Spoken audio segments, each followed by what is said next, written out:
with the with your permission, I'll just start the program for the afternoon. Uh, so good afternoon, everybody. Good afternoon, ladies and gentlemen. It is an honor to welcome you all to the virtual launch of Arya Collateral's digital platform, A2Z Godam.com, India's first comprehensive agri-warehousing and post-harvest solutions platform. While farmers, FPOs, and micro and small enterprises in the country have struggled to gain access to warehousing, a large part of the country's warehousing infrastructure lies unoccupied, causing distress to warehouse owners across the country. A2Z Godam is an endeavor to make warehousing and post-harvest solutions accessible to all players, irrespective of their size and stature. Over the past 7 years, Arya has been uh, uh, you know, working and uniquely operating in the smaller rural markets, making it possible for value chain players to leverage the existing storage infrastructure in rural agri markets. This has made us the largest warehousing player serving farmers, FPOs, and agri corporates in the country. I welcome our esteemed panelists, members of the media, our respected board members, guests, attendees, and the Arya family to this event. We would start with a brief audio-visual marking the ethos of Arya. So this would just take you through how we think about this.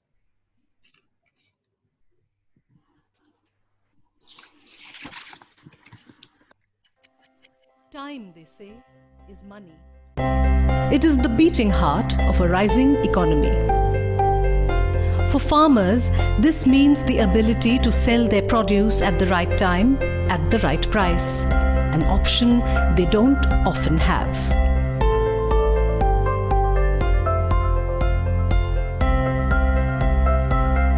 Professional warehousing puts more money in the hands of the farmers while generating benefits for all other value chain actors.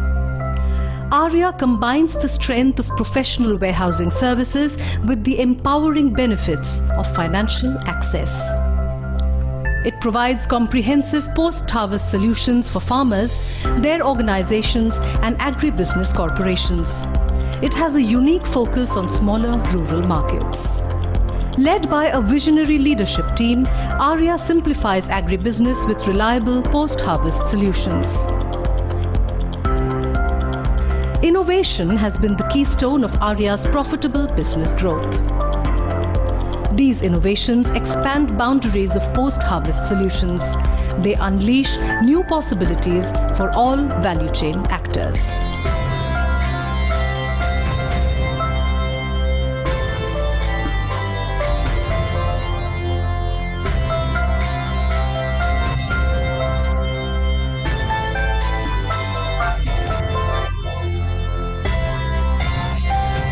Arya now introduces A2Z Godam, India's first comprehensive digital agri-warehousing platform.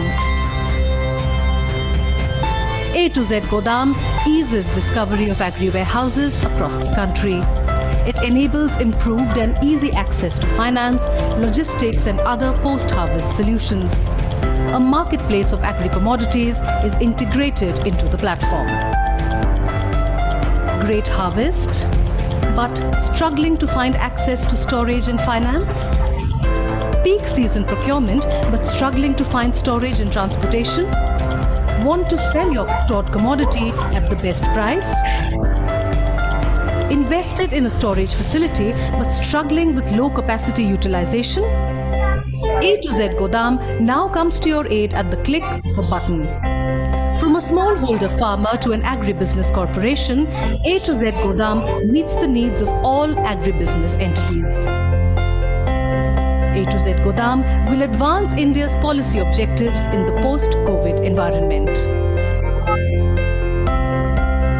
Experience us on www.a2zgodam.com. To give your business the Arya advantage.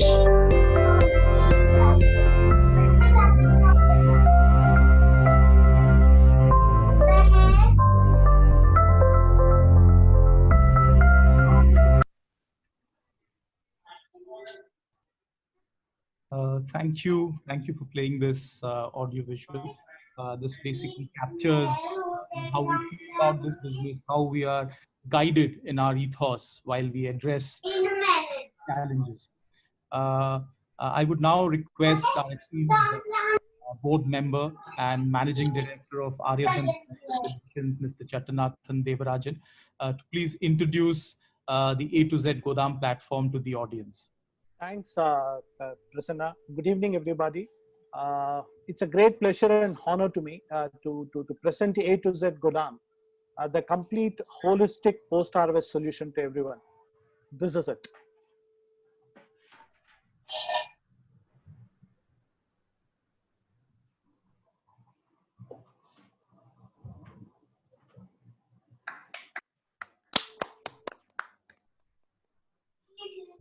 So this is the first look of the platform. So this is how it brings together all post-harvest solutions while we talk about storage. Yes. If others can please put on mute if you're not speaking, that would be great. Yeah, it will be great if everyone was on mute, please.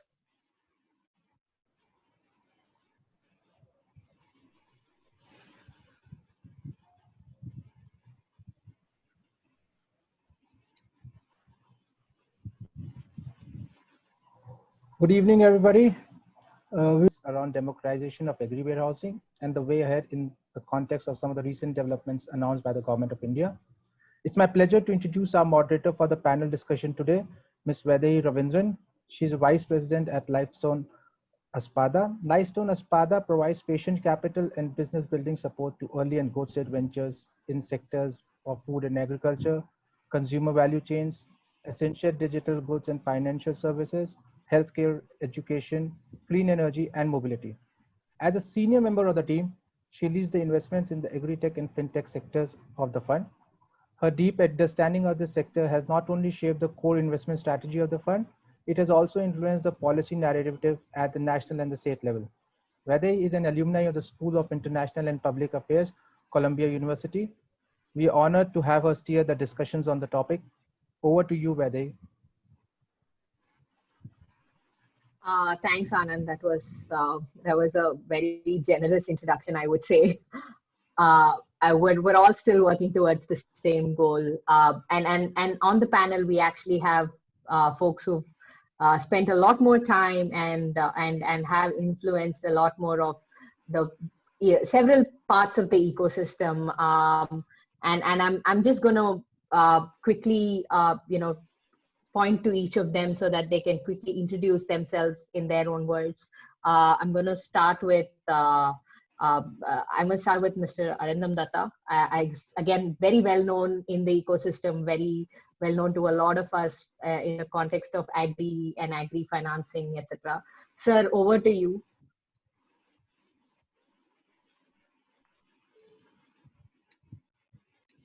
Hello.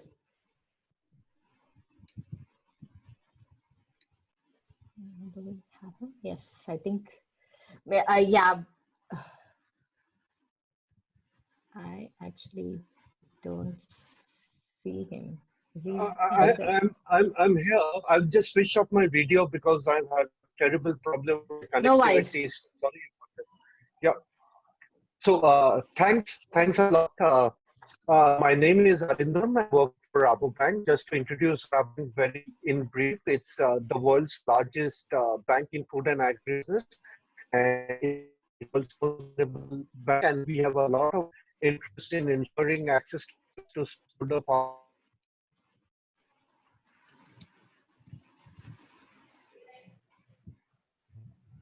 Oh, I think we're having connectivity issues.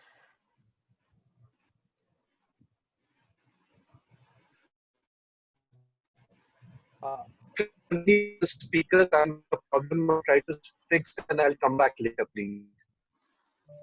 Yeah, I think that's perfectly fine. Mr. Ashish Mandal, who's again, you've been pioneer of the FPOs in the country, so would love to sort of hear about you for a minute, sir, before we jump into the panel. Hi, good evening, everyone. I'm Ashish Mandal. I've joined you from Bhopal, and that's where I work. I work for an organization called Action for Social Advancement (ASA). It's an NGO, and part of our work for rural livelihoods promotion, we also do farmers organization for market linkage. And yeah, we know Arya for some time, and yeah, look forward to this evening for good discussions. Thank you. Thank you. We also have Mr. Anup Mohta, who's promoter of Mohta Warehousing, and they manage over 2 lakh square feet. So would love to quickly hear from you, sir, before we jump into the panel. Good evening to all the dignitaries. First of all, I will like to thank the Arya management before introducing myself. Thank the Arya management team to give me an opportunity to express my gratitude and be a part of the prestigious portal out here. I am Anup Mohta, who has been promoting the Mohta warehousing, around 2 lakh square feet of warehouses. We have already constructed and going on for further expansion. And we are also into ginning and pressing of cotton bales and agribusiness. We are centrally located near to Nagpur at a remote place called Hinganghat. Thank you. And we look forward to talking to you more on this topic. If I may also just next point to Jinesh. Jinesh, and again, feels more like he's a colleague at this point.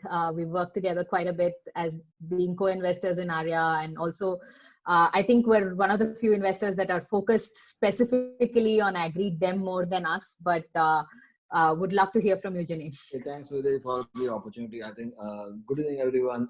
I'm Jinesh. I represent a fund called Omnivore.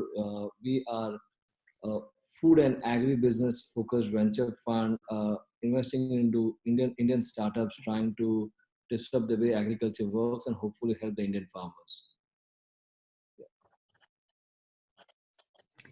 Great.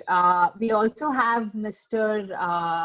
Sachin Sharma from ITC. Again, we all know what ITC is, but so if you could a little bit tell about yourself and before we jump into the panel.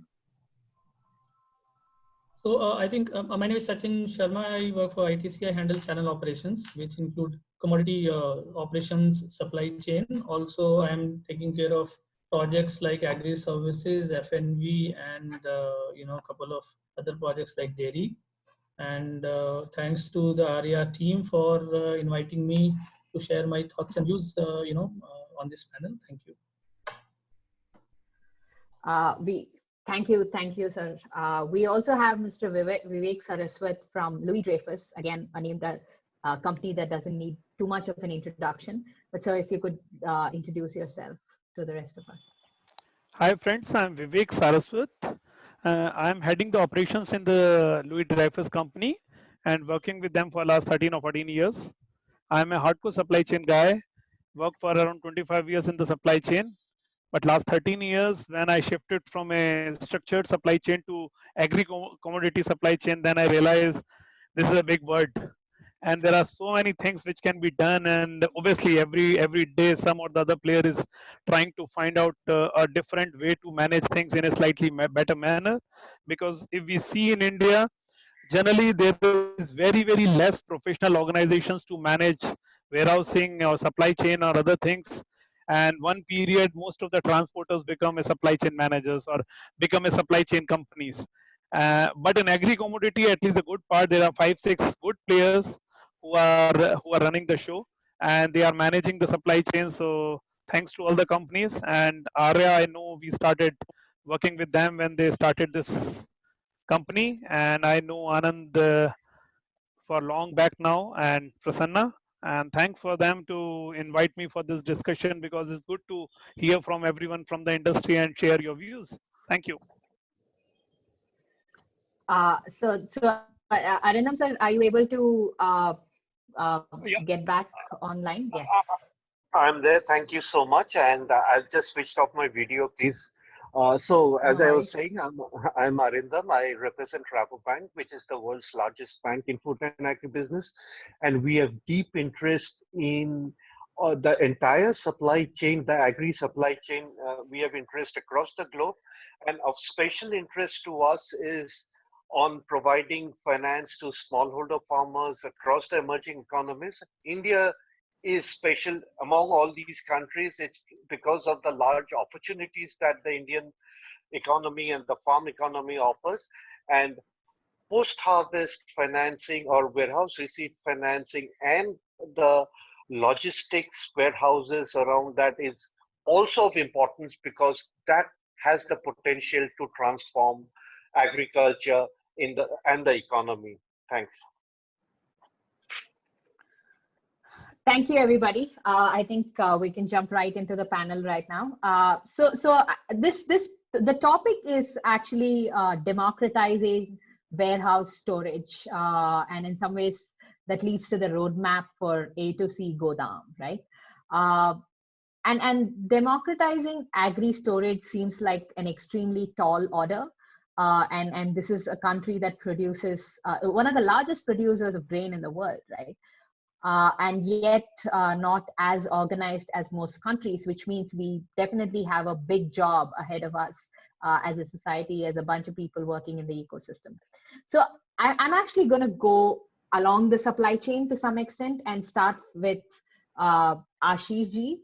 But what I want to talk about as a topic here in some ways is on the challenges that exist today. So food supply chain happened in their own way. This market has evolved in its own way of what the need of the society is, of the needs of the customers are. But what does it mean to step back, look at the ecosystem, look at the challenges, and therefore think of a systemic transformation that can bring about better efficiency, better transparency, and better value for each stakeholder in the ecosystem, right? I think that's in some ways the larger goal for us as both stakeholders, investors, financiers, and so on. So just to understand the challenge, therefore, in some ways, again, especially how it's faced by different stakeholders, I really like the composition of the panel because we have in some ways one state a representative across stakeholders, right? So it gives us the opportunity in some ways to get every perspective, and especially from a challenges point of view. So I want to spend some time with each of you to understand what are some of the big challenges that you guys face, especially in this space, and how you think in some ways some of the solutions can be, where the solutions can come from. And I'd like to start with Ashish ji again, given we'll start with where it's grown, right? Sir, you've been, again, pioneer of FPOs in this country, and you've helped shape the farmer, producer company framework and policy.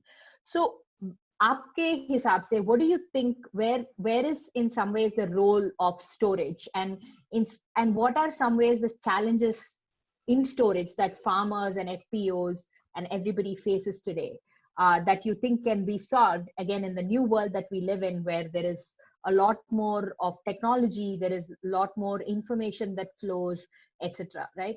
Also specifically, how you have seen these challenges become more or less, or in some ways accelerated during the COVID times. So I think if you could give your views on that would be lovely, and we can go down the line. Well, Vezi, thank you so much. Yeah, I don't know if I'm the pioneer because I have many competitors, I think. So I'm one of those who has been actually working for this FPO. So and it's a privilege that I got a chance to work in this sector. Coming to the problem of storage, the challenges, etc. I think my understanding about the agriculture is largely around the smallholders, and that too in the central India and eastern. So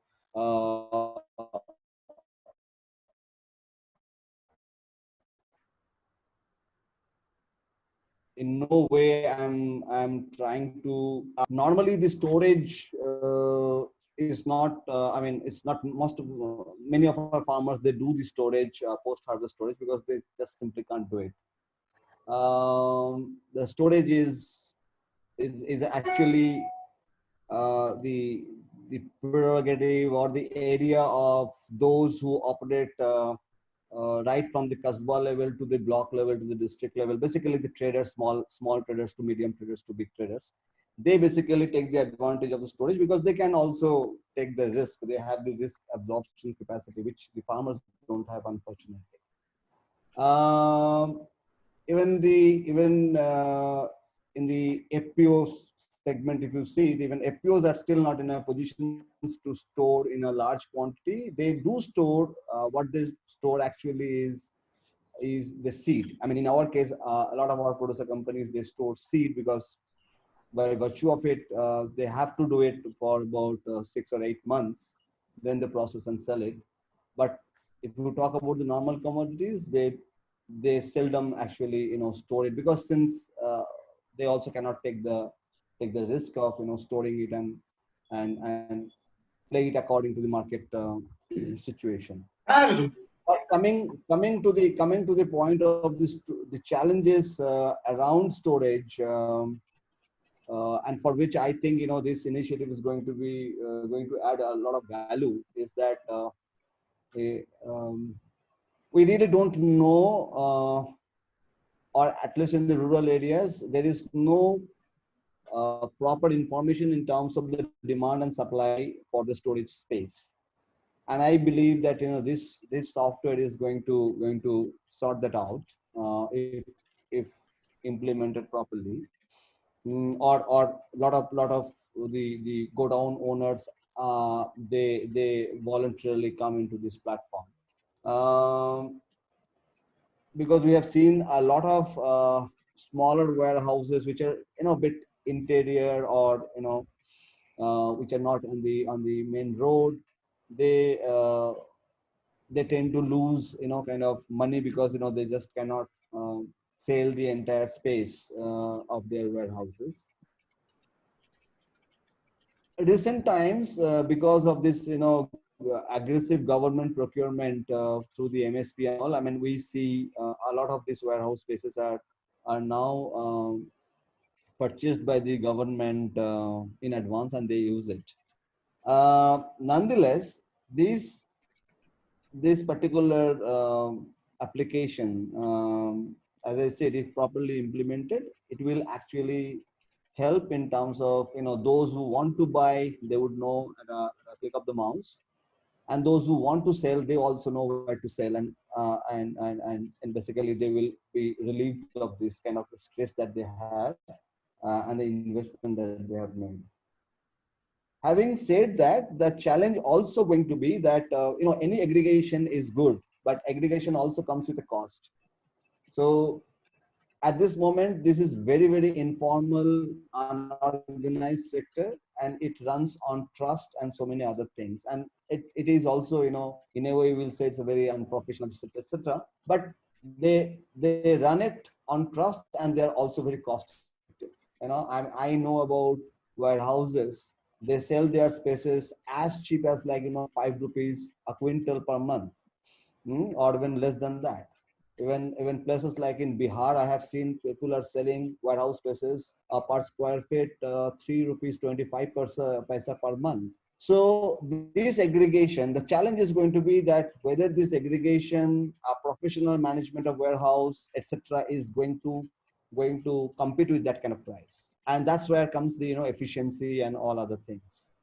I'm sure that the team of ARIA, I mean, this is just a beginning. This is just kind of they're creating a new pathways, and a lot of responsibility on their shoulder to establish this as kind of a proven model. And I'm sure when other players, they also jump into this new opportunity, I'm sure that those efficiencies and other things will automatically come in the sector. So yeah, that's it from my side for the time being. Thanks a lot. And I think you make a lot of interesting points around cost effectiveness. And so when in some ways there is an organization of the unorganized, right? There's always a question to ask about, are you making something more complex or are you simplifying it? But the point that you made around removing information asymmetry continues to be a very important thing, around like, do people who own warehouses have information, right? That would just bring me to Mr. Anup to understand, as a warehouse owner, some of the biggest challenges that he faces and what he thinks, from sir, what do you think from your perspective a platform like A2Z Godam can add value and help you address your challenges? And also would love to understand how your experience has been during this particular COVID times and how things have moved ahead, etc.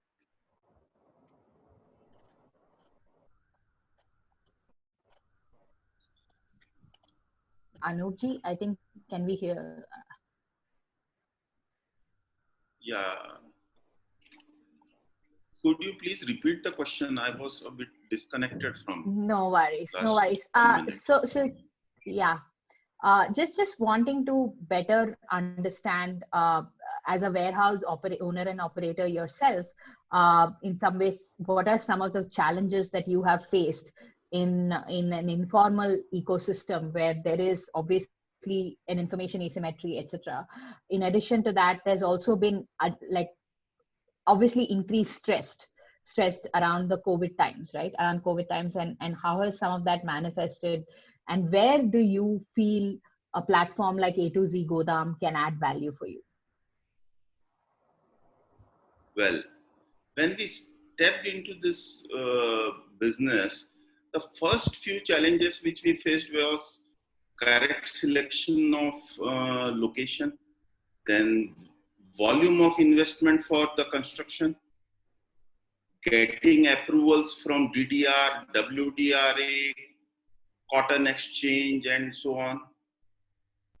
And as said by Ashish, competition from individual chamber owners for petty lease rate difference. Also, we were unable to approach the FMCG sectors and other agro-produce companies requiring warehouses in central India. That was a big challenge for us, being at a remote place. And now during this COVID-19 scenario, the challenge has been increased. Sanitization of trucks and containers which are coming to our premises, then taking care of the porters and other persons who are working there. But it is practically very difficult for the porters and other loaders and unloaders to wear mask and work during this COVID-19 time. This particular thing needs a solution. As they are very much hard workers, it is really difficult for them to use mask at these times. Physical monitoring of the warehouses has become difficult. It is only the videos and the photographs which are made available, and we can monitor the premises at present. And now coming to the A2Z Godam portal, this is going to be something very much helpful to the warehouse owners who are at remote places like us. This will enable us definitely to interact with companies all over India, resulting in increasing the occupancy ratio as well as transparency of business all over India, and with the companies whoever are in need of warehouses. Got it. We will definitely able to expand our potentials and businesses, implement the innovations through these portals, as innovations will lead to improvement, and every improvement has the opportunity to reduce operating costs. Got it. No, that's actually super useful. And how would you also think about in some ways uh, having a more standardized SOP around around managing, etc., which makes you uh, give you the ability to potentially have a high quality service, provide a high quality service to your customers, but also for your customers to know that you're high quality. Is that something also you think that has additional value, or you think that's already baked in? No, definitely. This particular, when the APMC Act has been abolished nowadays, this is going to serve, warehouses are going to serve a marketplace for everyone, for agri-storage players. Interesting. So that's a very interesting point you make. Yes. When we all, किसान की उन्नति after all is देश की प्रगति. That's right. So that's right. Great.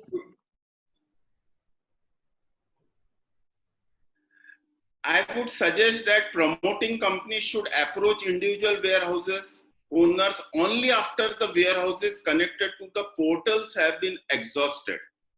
This would be my suggestion. I'm sure Prashant and Anand are hearing this, sir.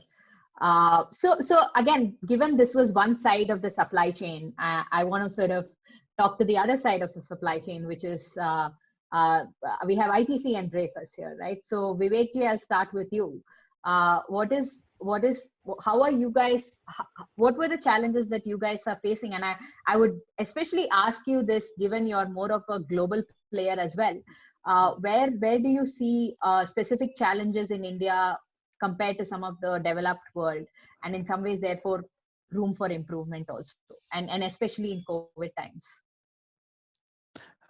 Yeah, this is really a very good question. The reason is when we actually analyze, and presently I'm looking after India, Pakistan, Bangladesh, all operations together, other than Africa, whatever warehousing and other things I have to review many times.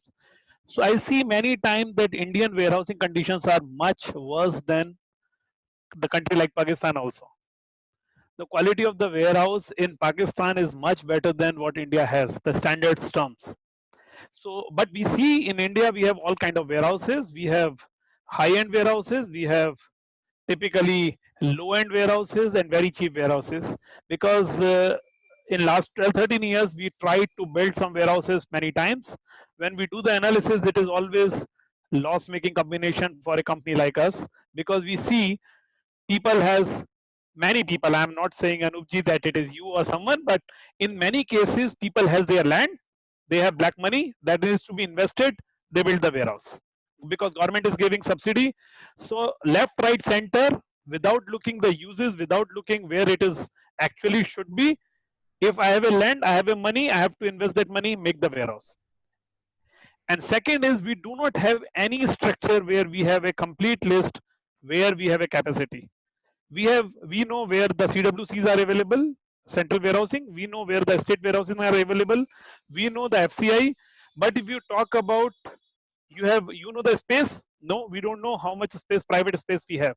And every time our country surprise ourselves that how much space they have as a warehouse. I give you a small example. As one of the panelists said, this time because of MSP operations, government did the MSP operation not only for grain but for cotton, for many things, and I think most of the space is already full. Most of the government warehouses, state warehouses are totally blocked, and you need a space for doing the trading. Where you find out the space? It's the fag end of the season, and you need to buy the. If you need to do the trading, you need a space to do the trading, and for doing the business, we generally make balance sheets. We understand how much crop is coming, where it is coming, where it is consuming. We know everything.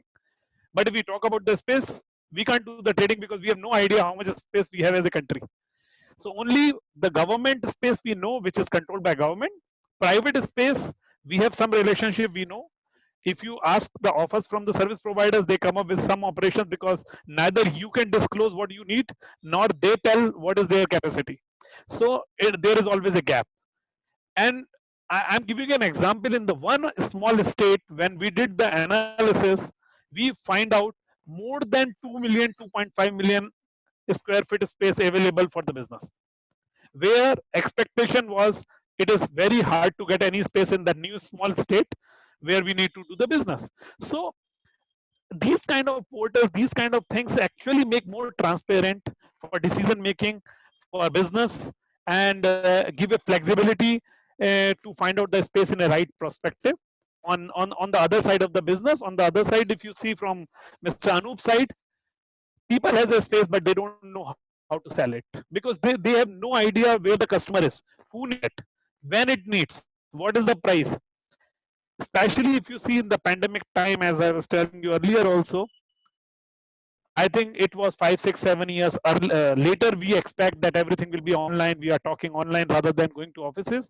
And today we realize suddenly everything is changing. People are very comfortable sitting at home and working 100%, where supply chain never thought they 95% of the job sitting at home rather than going onto the ground. And I think we are doing the highest number of operations during this 5 months. As a company head, I did, I think, highest operations in this 5 months in the most efficient manner, without going to the port, without going to the warehouses, without going to most of the location, because we are online managing many things. And if you see the example of Ola, if you see the example of this Uber, or this OYO rooms and all these things, what is this? This is, they do not have any inventory. They have only the database. They have only the portal. And similarly, this kind of portal is going to help to consolidate and give a clear idea, better idea about the space availability, about the quality of the warehouse available, about the location where we have the space. Because in agri commodity business, you don't know the destination. You don't know who's your customer finally. It's a trading. Because in the manufacturing, you know, you have to bring it to your manufacturing location. But in agri commodity, you don't know your destination, because it is going to be purchased by someone and nobody is going to pay you transportation cost. The guy who's purchased, he will take the material and pay for that. So it is always better to put it in that small remote location where you are buying that material. And if you know, because I have seen many times in the grain business, if the warehouse is not available in that area, people move to a different location and they discount the price of the product, because travel cost or because movement cost of that material is being paid by the farmer, not by anyone, or the small trader or whosoever. Obviously down the line, ultimately farmer has to pay for that. So it is going to be a very interesting combination to see how A2Z Godam will bring the data, how much information they are able to bring. And I personally feel they have a potential to grow like an Uber and Ola, to make India know what is space available, what kind of quality, what is the location and other things. And then maybe it can be expanded the price and all those things. You can book online and say, okay, this is my booking and over. And my standard contracts are there. So the terms and conditions are freeze, because today it is a big challenge to get the final contract signed from the owner of the warehouse, because he doesn't understand what you are writing. As a multinational, you have your terms and conditions are basics, and you don't know whether their buildings are insured or not. Slowly, all these things, when you come in the open ground and see, okay, you can pay 5 rupees, other is paying 7 rupees. People are happily paying 7 rather than paying me 5, because oh, my warehouse entry is not right.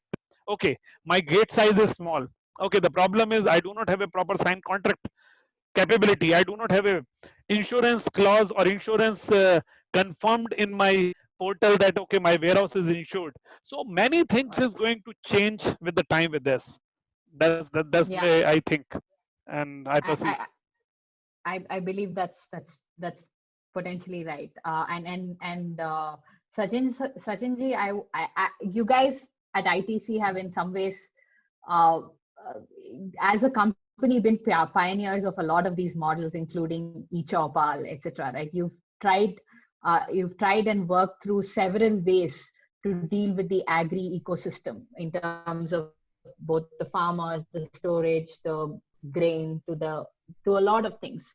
Would definitely like to understand your view on this, and I would actually, given the time, like to move into the second topic also, as you talk about this, is not just your challenges but also how you see some of this evolving. And we will talk more about that also after Sachinji with Mr. Arindam Datta and Jinesh, because unlike you guys, where you have a view of very deep view of one part of the supply chain, I think we step back and look at it as a whole. So after Mr. Sachinji, if you can give a view on your challenges, but also on how you see some of this going. So thank you, ma'am. So basically, I was hearing to the esteemed panelists, and a lot of good points have been covered. I look the entire, say, agri supply chain issue from two perspectives. One is the industrial value chain perspective. Second is the farmer perspective. So if you look at the farmer perspective, over the years, it has been already shared in today's discussion also that the land holdings are becoming smaller. So one of the challenge which we are foreseeing going forward is that with smaller land holdings, the aggregation capability of farmer for any produce is going to have a challenge going forward, and it will get intensified going forward further. Plus, the surpluses are also, earlier been moved to mandis, and now with, say, the latest reforms, we can see a different new models coming in. So probably the traditional aggregation points wherein farmer was going to sell his produce in mandis will also go for a new transformation. Mandis will also evolve in different models and different ways of engaging, and there may be other models which may come up also. Now, with this background, the farmer will always have this challenge of aggregation, supplies, and storage. Plus, the risk management aspect of securitizing future price risk for a farmer has been a challenge, and that has been one of the reasons that farmers still would like to sell in season more rather than having a projection of the future prices, and therefore take some decisions of holding the crop or sell it as and when they want. So therefore, here the role of futures and options in future markets come in, which is not very significantly evolved in India, especially from farmer perspective. So therefore, that has been another issue from farmer point of view. So this leads to currently the scenario of say immediate selling in season and having a glut, and then which leads to suboptimal storages and also post-harvest losses. So these are the things which come from the challenges from a production point of view or a farmer point of view. When you look at the challenges from a value chain point of view or a demand side point of view, here there are one issue is that in India the value chains have not been very integrated, and different regions have different sort of value chains, and that has also impacted the development of infrastructure in agriculture and infra in warehousing, which is focus of our discussion today. Say for example, if you look at CWC storage or SWC storages, historically these storages have been focused in the geographies wherein government procurement was on a peak, be it Punjab, Haryana, Western UP. For rice, it is parts of Andhra or parts of Telangana and other states and so on. Now, when government also came up with say scheme of say private warehousing, again the development started in those geographies wherein the value chains got evolved. So be it say states like Madhya Pradesh, Rajasthan, wherein wheat and soya got a focus.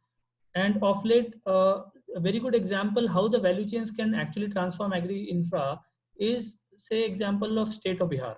If you look at 10 years back, the infrastructure of agri storage has been not much of storage was there, but then there are a few value chains which got evolved, say namely maize and wheat, and therefore you could see the investment which came in, and the players who started going there, and then they started creating the infrastructure, and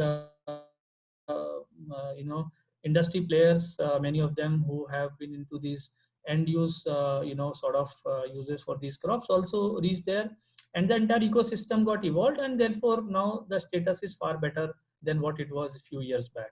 So from an industry point of view, the thing is that there have been different challenges, but if there are value chain opportunities, then there are ways which get evolved, and there have been success stories in our geographies related to such agri infra being created. Coming to typical challenges or some of the opportunities which will be there in future, and I am looking more from a point of view of industry or a demand side. See, one is you will see much more integration of say value chain right from farmer to a consumer. This is happening because of many enablers and needs.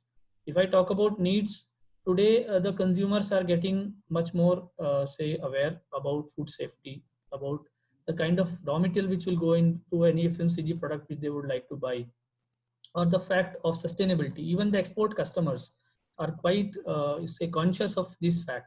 So all this will lead to a change in the way agri produce is being handled. So it will be much more traceable, much more sustainable in a way. Plus it will also give opportunities of IT linkages across the chain, which will also come both because now there are various technologies which are evolved, and they can actually provide a better traceability or better linkages. Second thing is that the aspect of attribute based production is also going to go up. So traditionally, say for example, soya being a soya or wheat being a wheat or even a pulse being a pulse, and the differentiation was on a very basic quality aspects which were more physical. You will find a lot of attribute based differentiation which will come in future. Say for example, you will see high gluten wheat, if I have to give an example, or say high protein pulse, or maybe a soya with specific oil or no, say beanie smell.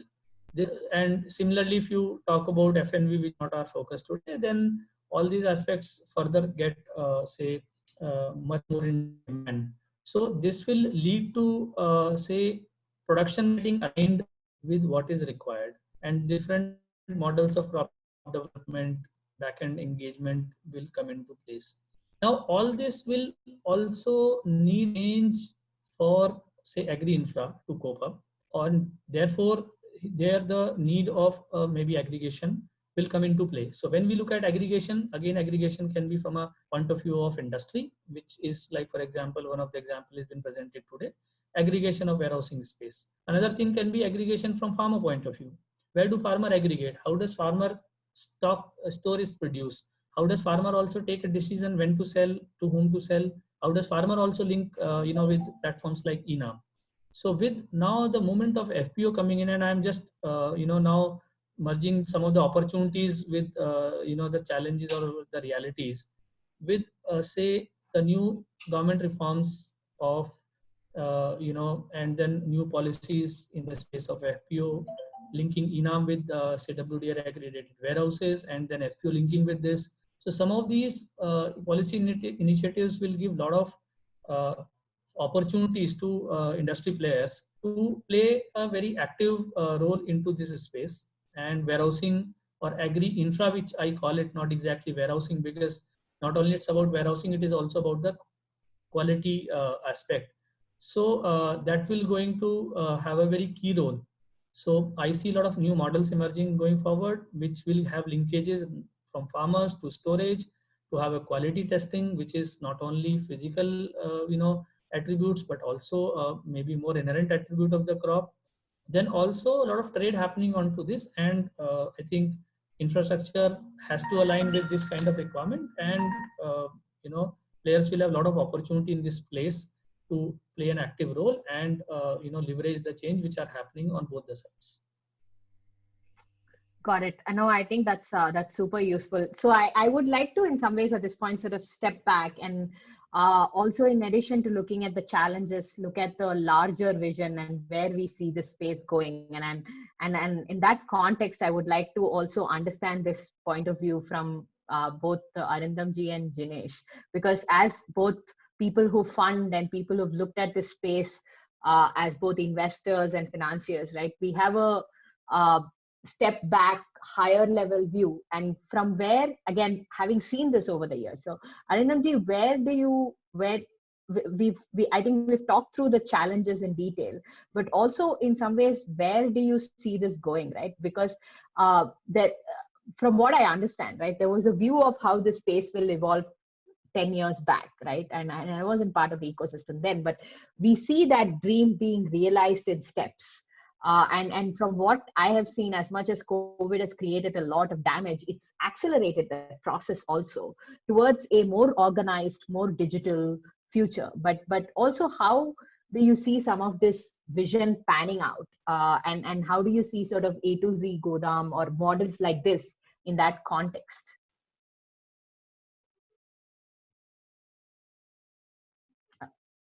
I think you're on mute. So you're on mute, I think. Thanks.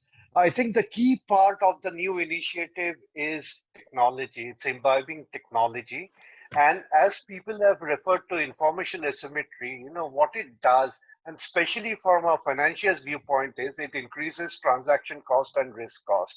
And that's been the history of, uh, agriculture and smallholder farmer financing in India, is that simply the transaction cost and the risk cost have been too high, and banks have shied away from financing farmers. Now, what does it do? What happened was traditionally, the policymakers, the regulators, they were forcing banks to finance smallholder farmers, and banks were reluctant to do it. Now, this new opportunity, A2Z initiative, because it imbibes a huge amount of technology, first is it provides credible data, dynamic data, reliable data to all the ecosystem players, which is critical.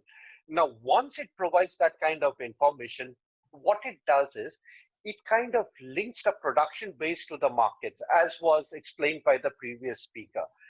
Once that linkage is there between the markets and the production base, is where supply chains get more cemented. And once you have that, financing flows in, because for a financier, for a banker, it's the cash flows that matter. And the cash flows, the more the cash flows can be tracked, the more it's visible, the easier it is for a banker to take decisions. And this entire initiative helps in that process of being able to make the aggregation, which by itself is attractive to a lot of players, because otherwise, again, the small surpluses of farmers makes it again a transaction cost issue and a risk issue. We have seen that post-harvest financing for large exporters, large processors was never a problem. Banks are willing to do that. But when it comes to smallholder farmers, and especially at a location near the production level, that financing is just not possible because it's deemed to be too expensive and risky. But the new initiative of virtually aggregating surpluses, maybe across a region for a commodity, and making it meaningful to the market players, to the buyers, processors, and to the financiers, will kind of integrate all the players to get together and to make optimal decisions. That, I think, is the biggest plus and biggest potential of this initiative. First, to get in all the stakeholders together around the platform, and second is to get the right kind of financing to the tied up to the right kind of end use. And one of the biggest challenges that we have seen as a banker, especially in the Indian markets, it's an issue across the emerging markets, is frankly that of frauds that happens in this space. I mean, we have seen banks after banks who take up the initiative feeling that this is less risky than balance sheet financing of farmers, to take this route to increase the exposure in agriculture, but most of them have been hit by fraud. And I think with technology, being able to, a large extent, over a period of time, be able to control frauds and other malpractices that happens in this sector, and be able to make this sector more robust and more trustworthy for investors to be able to put in capital. I think that's going to be the key, to be able to attract capital by providing information that is reliable. I'll just stop here for the time being. Yeah, I think that's super useful, right? I think in some ways removing the opacity and in some ways demystifying all the complexity and unorganized business that's going on underneath will in itself create de-risk the sector and create lower cost of capital, and that's super useful. So Jinesh, you guys again as omnivore, right, are definitely when you think of agri investors in India, the first person that comes to mind in some ways is omnivore, right? Because you guys have significantly focused on that, and you've done so also from an early stage perspective, and which means you've spent a lot of time bringing in other investors and convincing them to come and invest in this sector, right? And as I see, a lot of the investors have turned to saying that, hey, agri and food is COVID resilient. Maybe we'll look at this sector, right? So that's definitely been a new sentiment now. But Jinesh, as you see how this sector evolves and how you guys think about this, given you see a lot of what is new and upcoming also as early stage investors, right? What do you also see the investor interest in this that's going to be, and how this is going to get interesting because there is a bunch of problems that it's solving, etc. Yeah, I mean, Vidya, thanks for this the question, right? I mean, as omnivore, what we look is we believe that agriculture is a sector of essentials, right? And anything which is focused on essentials generally are counter-cyclical. They don't get worried about ups and downs because no matter what happens, your essentials will be required and consumed by the society at large, right? So we think this is going to happen, and for a country like India, where agriculture is significant, was of significant importance because around 40 to 45% of our workforce is dependent on agriculture, and it's probably a primary source of income from there, right? I think what really has happened in the last few years, especially with the government doing a lot of deregulations, governments, both state and central governments, have been supporting of the agriculture sector, and uh, and investors also realizing that the sector uh, is probably is maybe is not like a tech sector where you could get a lot of unicorns, but a sector where you not have many burnouts, a sector where you can get a reasonable uh, IRRs at this, because the sector has many problems in terms of inefficiencies. What are the loopholes? What we have it, and fortunately, if you can solve these problems, which is solvable for sure, there's a large potential to make a reasonable upside for the investors. Uh, Look, we have seen in the global markets where every country, every democratic country is able to feed itself no matter what the crisis is, right? So India is not an exception, and democracies generally evolve when there is a crisis. Of the last 10, 12 years, we think agriculture sector was facing a crisis in terms of a lot of people, farmers not wanting their kids to be part of the sector. The corporates were not able to make the proper returns of the investment they're doing it.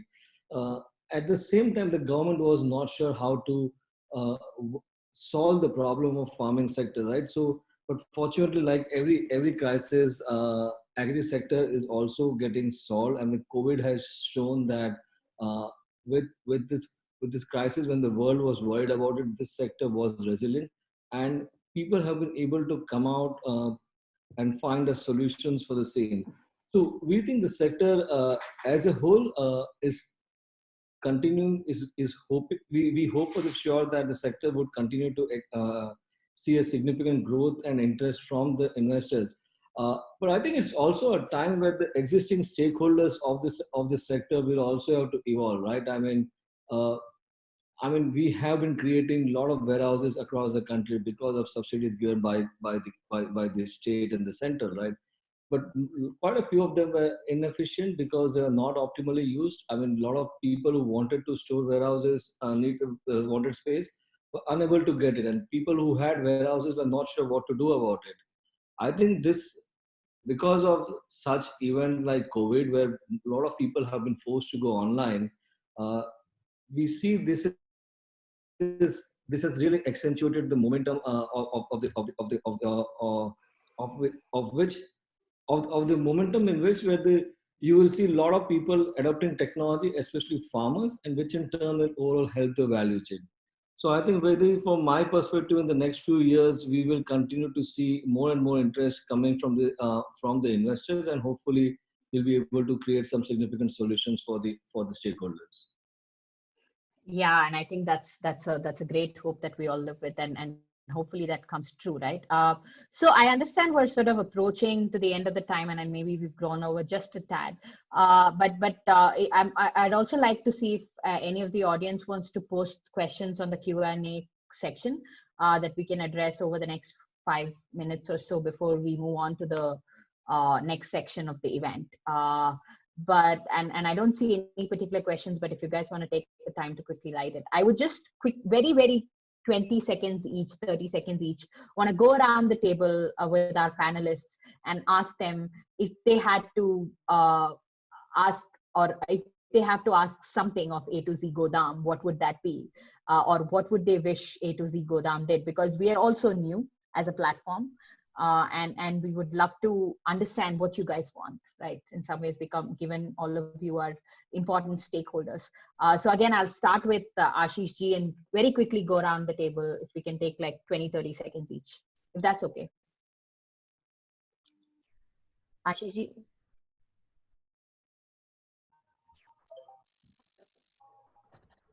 Do we have him? Ashish had to Hello? Ashish had to move out into an emergency. That's okay. That's okay. I think we have the others, right? So Anup, Mata, and Mr. Sachin Sharma, Vivek, one by one, maybe. Mr. Anupji, what do you want out of A2Z goes on? To get the opportunity that I can introduce my warehouses to Sachin ji and Vivek. Saraswat ji is already one of the valued customers. Yeah. I will just Favorite place. Wonderful. We are centrally located. They can get a very good distribution depot at Hinganghat, which is just 25 kilometers from Butibori and 60 kilometers from Nagpur. Sir, I know Hinganghat ins and outs and everything, every inches. So don't worry on that. Great. You've already. So Sachin ji? I think, yes, this platform will evolve. A couple of things which will be important, going forward. One is that, there is a process on which, it's a lag wherein, you really get to know that space is available in this business, in warehousing, because, the warehouse owner would first look at how the existing stock is moving out, and then he would also talk to different aggregators, if I call service providers, whatever, and then it gets finalized, and therefore the space gets logged. So how accurately the platform can share status of that particular window will be critical for any player to decide, yes, I want to take this space. So generally, the way industry operates today is that service provider blocks the space, then he will talk to a customer, and then there'll be some discussions, and things get finalized.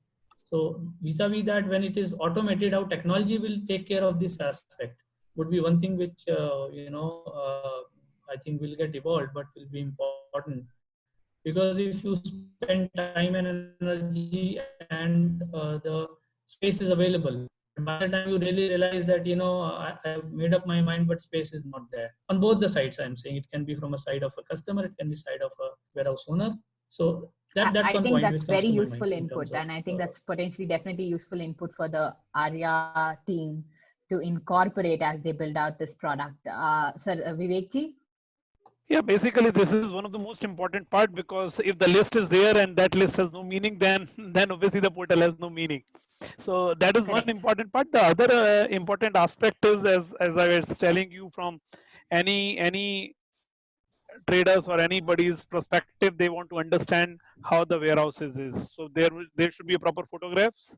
There should be some inspection report if it is possible, because it is not that I have seen one warehouse and put the location and address and the quantity. If it is a relationship with that warehouse, with the portal, then they can update themselves that, okay, what is the update of my warehouse, whether this is, as I told you, that they should tell that, okay, insurance is there, or their warehouse is with this specification, and these are the facilities of the warehouses which can be highlighted. So maybe portal has the tick, and this, when you are updating, at least tick down those things which is necessary, so somebody can see, okay, if there is a 5 warehouses available, which one is better for me for today, and I rather than going there, I can get the updates.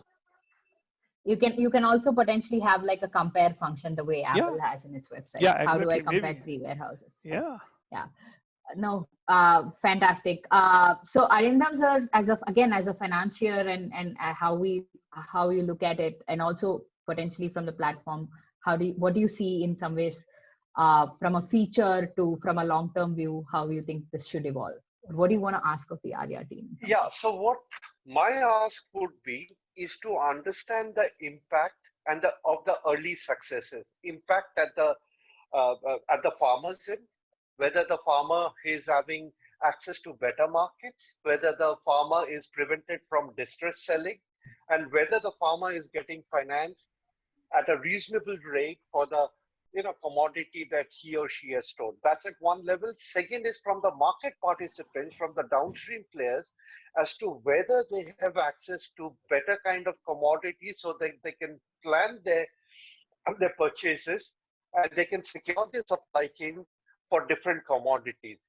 So because the potential of this is huge, it's practically $1 trillion, kind of an opportunity. It's highly replicable and it's highly scalable. But the early successes needs to be known for the stakeholders to crowd in investments and to crowd in all players of the agri ecosystems around this platform to make efficient supply chains.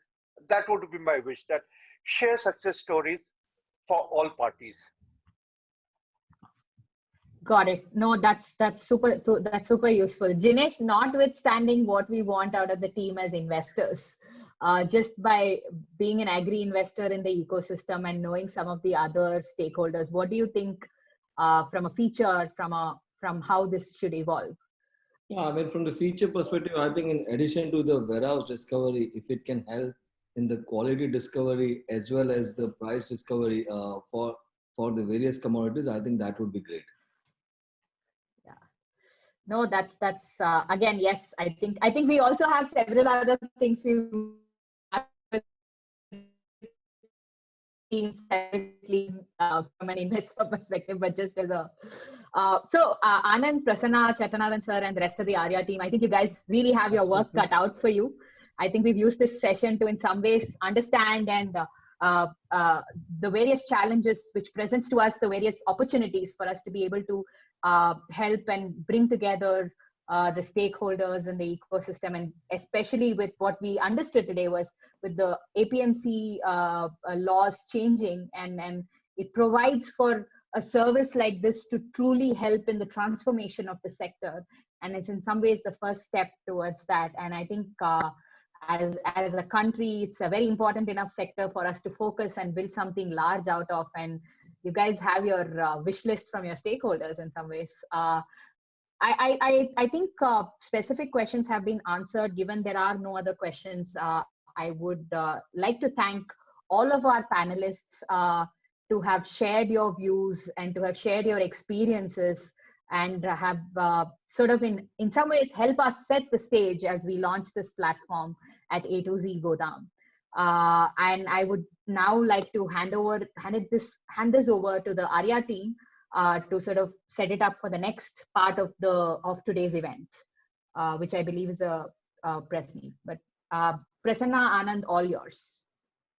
Ma'am, with the permission of the chair, I would like to actually, move on for another meeting because, I had booked my slot till 5 here and it's already 10 minutes over there. So my best wishes to the ARIA team and to this initiative. We look forward for more details. Thanks to everyone. Thank you for the moderation of this session. I would like to take a leave, ma'am. Thank you. Thank you. I think we've concluded the panel at this point. Yeah. Thank you. Thank you. So we will move on to the next phase, which is the virtual press meet. Thank you, Vedahi. Prasanna, there's a question from Lakshmi. She has asked that A2Z Godam platform is in English, which is not farmers friendly. Is there any plan to launch it in a regional language? So this is currently under development. As we mentioned, this has been an initiative which we wanted to roll out as soon as possible post-COVID and given the newer circumstances.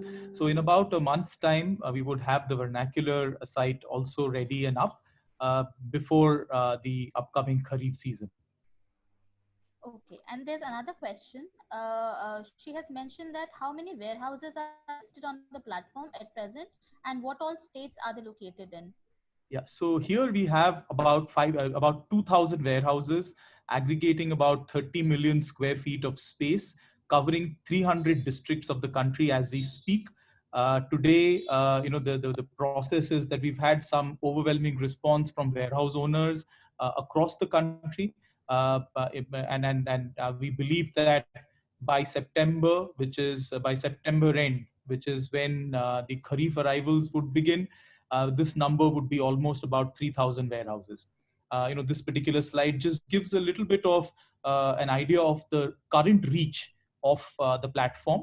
We are about 2,000 warehouses covering 300 districts. The platform already has warehouses that are financed by 18 banks.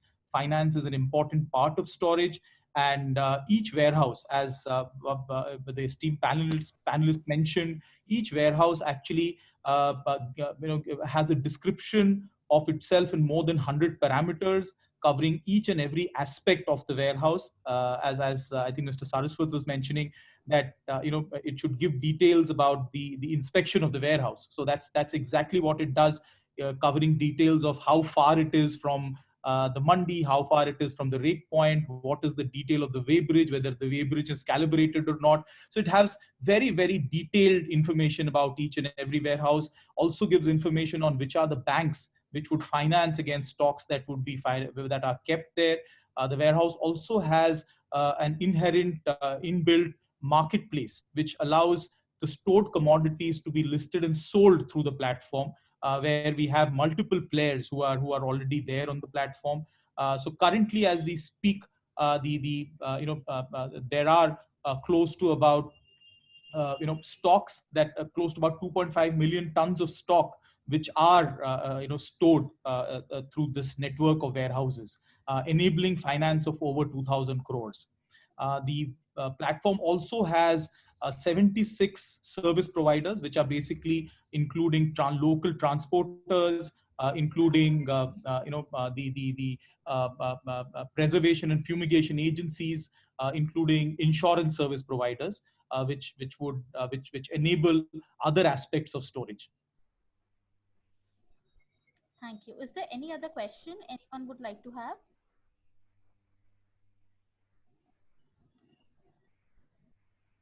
Yeah, I need to ask, is I'm audible? Yes, you are. Yeah, so sir, I need to ask, like, this warehouse will have a direct contact to the farmer, or there will be some other middle person, or the company will collect the products from the farmer and store, or what, how will be functioning like? So each farmer here has direct access to the warehouse. What the platform does is a visibility of a warehouse which is nearest to the farmer.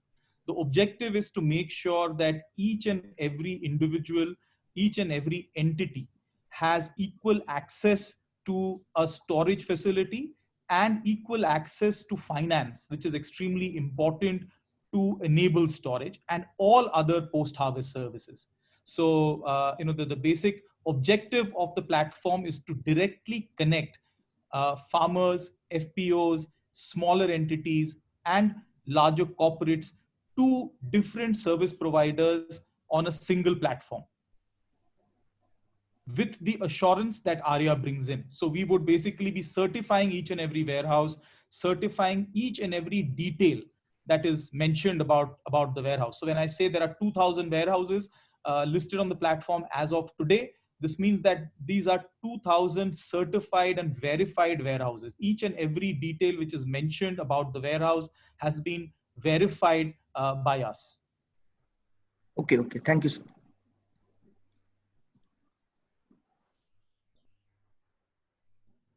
Is there any other question anyone would like to have?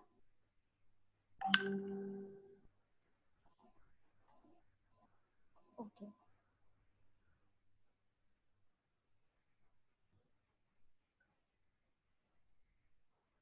I think we can conclude now. There's no more questions from the media. Wonderful. Sure. Thank you, Tanya. Hello, everyone. This is Vijay here, and I head this platform at ARIA. We thank all the panelists and members of the press for having taken out time to grace this occasion. We hope we have been able to answer a lot of your queries. In case there are any other queries, please do write into info@a2zgodam.com. A recording of this event shall also be uploaded on our social media platform. We thank you once again for your time. We shall now conclude this event. Thank you. so much. Thanks all. Thank you very much for your valued presence. Thanks, everybody.